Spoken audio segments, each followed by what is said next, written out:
Cops should be the ones protecting people. But what happens when they are the villains and start attacking innocent people for no reason? Take it out. Get off of me! Take it out. Don't touch my back! What the? What else you got? Get off of me! Sit down. What the heck? Sit down! Dude, Sit down, I'm not a dude! Aaron, sit down. You're damn right you're calling your mother. Here are two insane examples of police officers assaulting citizens and getting crazy lawsuits after. Starting off with an incident that happened in February back in 2008, when a video was uploaded to YouTube showing a 2007 incident in Baltimore involving 19-year police veteran Salvatore Rivieri confronting a group of teenagers at the Inner Harbor, starting with the officer questioning one of the boys about a previous interaction. Yeah, I was trying to tell him, but he had his earphones in. You hear me now? Hey, I'm talking to you. Can you hear me? Don't get defensive with me, son. You spend some time in juvenile. You're not allowed to ride your skateboards now. Nowhere. Yeah, I didn't hear you. That's why I asked you to get everything on. Don't get defensive with me. You back off me. I'm not your father. You hear me? I'm not your father. You give that attitude to your father. You give it to me, I'll smack you upside the Yeah, head. I don't have a father. Shut your mouth, I'm talking.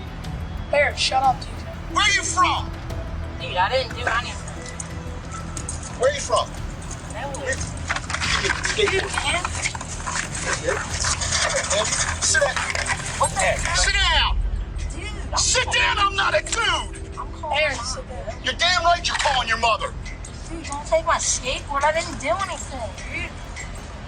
Hey, dude, one more time. It's ma'am. It is ma'am. Are you from the county or something? No, I didn't do anything. I didn't hear you. The police officer seizes the skater boy's skateboard and then comes back shortly to further intimidate and threaten him.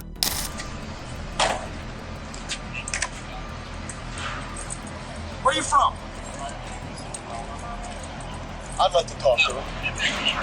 I didn't even do anything. I didn't hear First of all, you disrespected me, this badge, and my department. You understand me? When I'm talking to you, you shut your mouth and you listen. Obviously, your parents don't put a foot in your butt quite enough, because you don't understand the meaning of respect. First of all, you better learn how to speak. I'm not man, I'm not dude. I am Officer Rivieri. Now, the sooner you learn that, the longer you're going to live in this world. Because you go around doing this kind of stuff, somebody's going to kill you. How old are you? 14. Your number Sit down. 78. Did you not just hear me?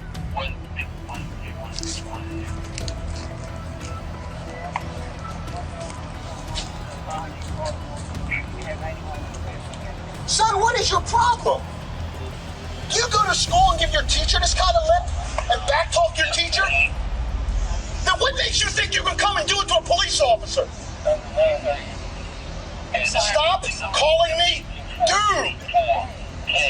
A dude is somebody who works on a ranch. Your friends got brains in their head. They know when to shut their mouth. You just keep flapping. Now, The officer then asks the boy for his name and some other things he had no reason to know. is your mother home? You want to call her so I can talk to her? And I'll explain to her what the problem is? But then, something crazy happens. Officer Riviers notices somebody recording him. Camera on. If I find myself on... Officer Rivieri's display of unwarranted physical aggression and discourteous conduct towards the teenager, contravening the department's professional conduct guidelines, went undisclosed until nearly 12 months later, when the incident video was shared on YouTube, quickly amassing over 3 million views and taking the boy's father completely off guard, since he's only first heard of the altercation when seeing the video. Instead, he found out about it the same way thousands of other people did, by watching the video on YouTube. He doesn't have to be manhandled and put in a headlock and thrown to the ground. There was no reason. After the video has been played everywhere over the country, new videos of the same officer started coming out, where he was causing trouble around the city.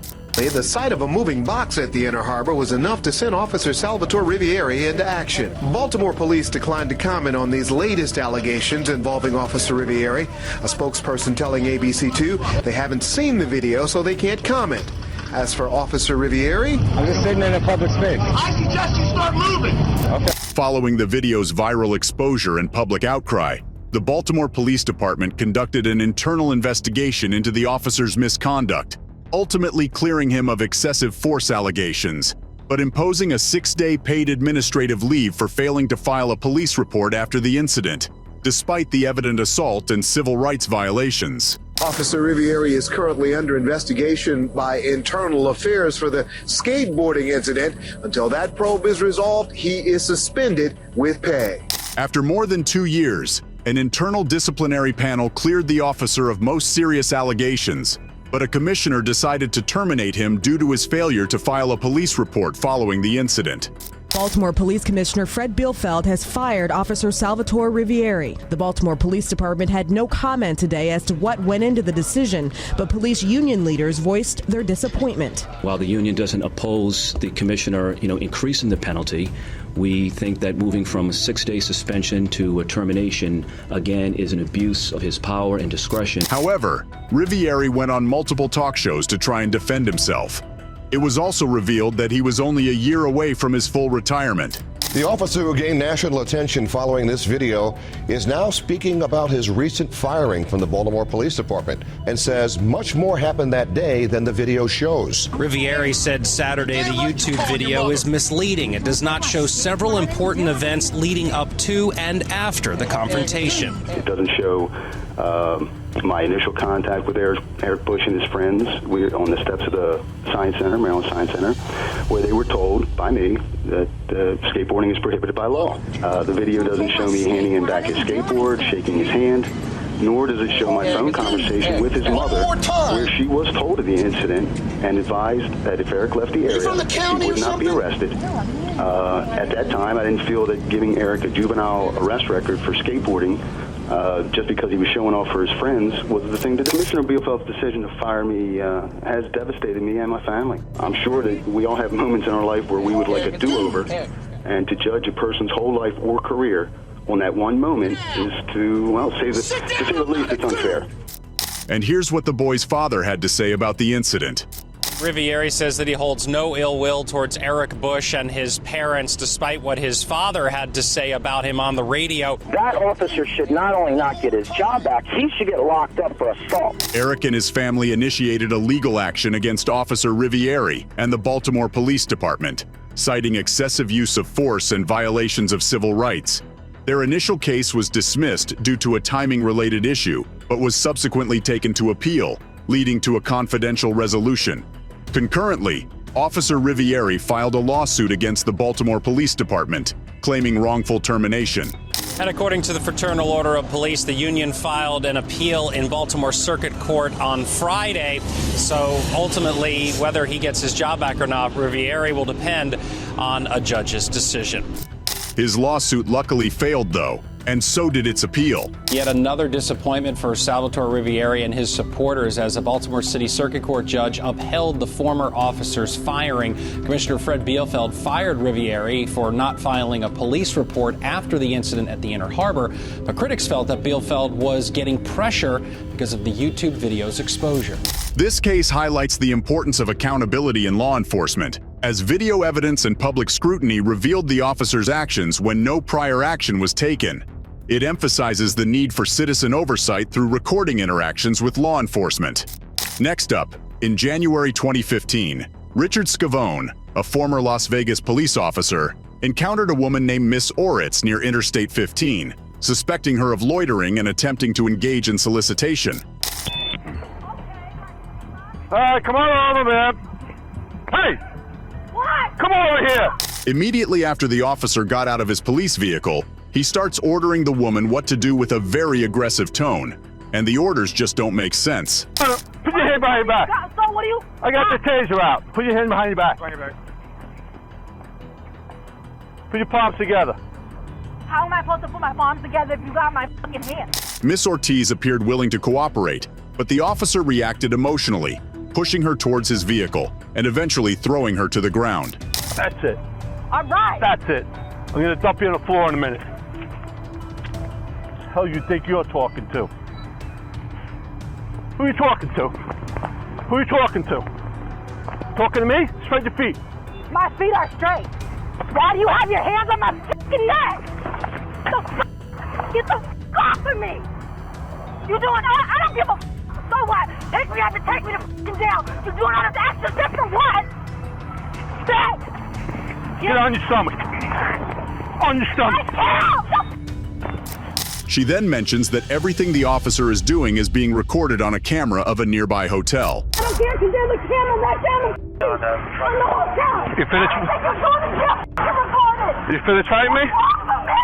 Are you finished or no? Yet, the officer doesn't care about the camera and continues his above bad behavior. You finished? Get my fucking face on the ground! You finished?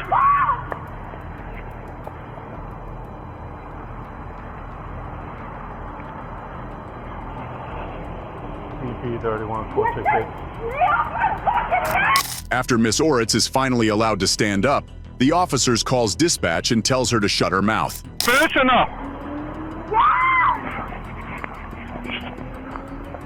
Stand here, shut up. Understand me? Or no? I heard you. Don't move. 1-831. Do you have a purchase center for 468. What he does then, though, is crazy. He starts humiliating her and touching her improperly. He even gets violent and slams her head into the car's hood. While she's protesting, he even starts touching her breasts. What else you want to do, tough guy? Go ahead and take me to jail. That's all I want you to do. See what you got here. That's fine. Don't touch my breast. Damn, what the Ever pull away from me. Everything is being recorded. You're abusing me for no fucking reason. And you know that. I'm not doing it. Ever pull away from me. Understand me? Take it out. Get off of me! Take it out. Don't touch my breast. What the What else you got? Get off of me! What else you got? Get off of my titty! You're in my shit. What the Reach your energy while I'm talking to you. Get off of me! Stop! You finished? Stop! In the car. In the car. Oh my God! You're gonna what? What are you gonna do? What are you doing? In the car. The acts were a clear violation of her civil rights, but no officer intervened to assist Miss Ortiz, and Scavone was put on paid leave pending a misdemeanor battery charge after the incident. That use of force report was reviewed by the supervisors, and ultimately it made its way up through the chain of command, where that report was reviewed by supervisors. We were notified today by the district attorney that they have agreed to go forward on a misdemeanor battery charge. Subsequent to this event, Officer Scavone had been relieved of duty with pay.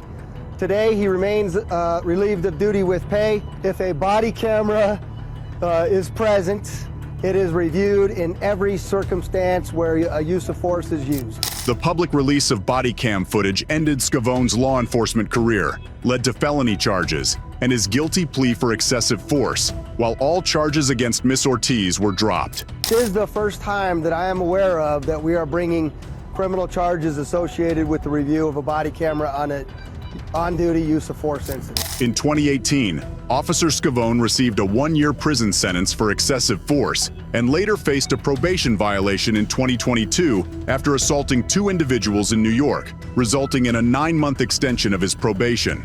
Concurrently, Miss Ortiz initiated a legal action against the Las Vegas Metropolitan Police Department, Richard Scavone, and fellow officers involved in her unlawful arrest, alleging infringements on her 4th and 14th Amendment rights.